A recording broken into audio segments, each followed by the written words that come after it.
Hi, and welcome to another episode of the Becker County Master Gardener's Rambling Rose. My name is McCrae Putnam, and welcome to my yard.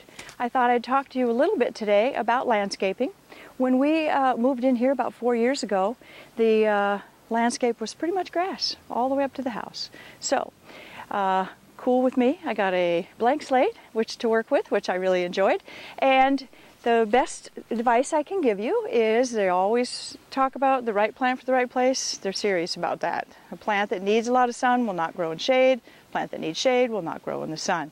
So with that in mind, when you walk around your yard, kind of keep a notebook and write down when the sun hits here and how much shade is on. Take some time to find out how much sun each part of your yard gets, how much shade each part of your yard gets. For instance, in my yard, I have hostas here, which are basically considered a shade perennial. They prefer shade.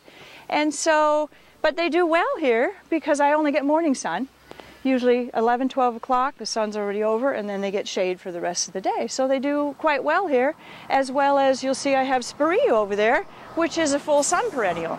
And full sun perennial, because it's sticking out enough, it gets full sun and the house doesn't shade it quite so much. So they've done quite well in that spot.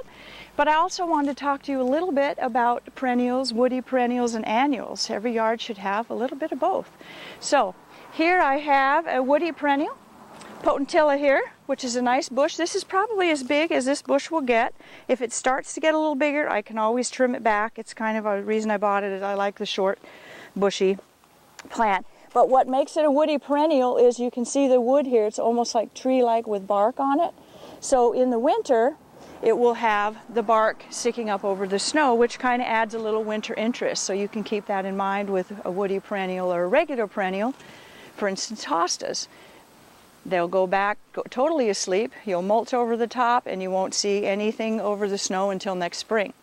So keep that in mind with which perennial you choose to buy. This also is a woody perennial. We have the firebush. I love this one. It doesn't flower, but in the fall, it's green all summer long, but in the fall, beautiful, beautiful red leaves, so it almost gives me a flower-like appearance. So when you also want a landscape, you want to keep in mind height variances.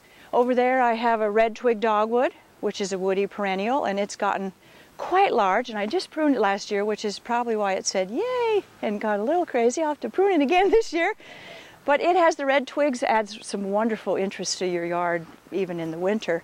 And then of course here I have my annuals, which an annual basically is a plant that will grow from seed to its death all in one season. So it lives for 1 year, period. So, or here, 1 season, 3 months.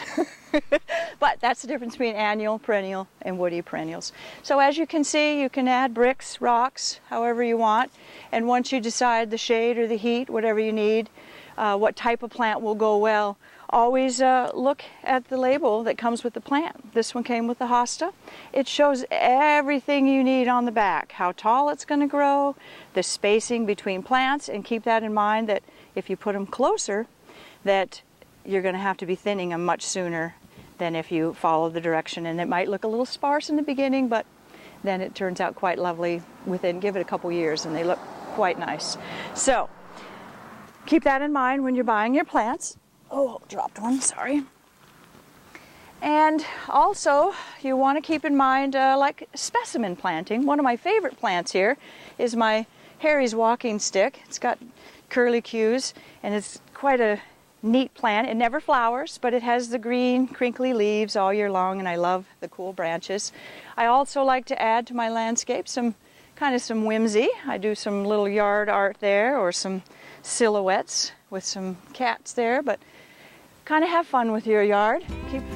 Keep in mind what you like. Do you like flowers? Do you like green? You want winter interest? Keep all those things in mind when you head to the nursery, and your yard too will be a joy to tend to every year. So thanks for watching. Happy planting.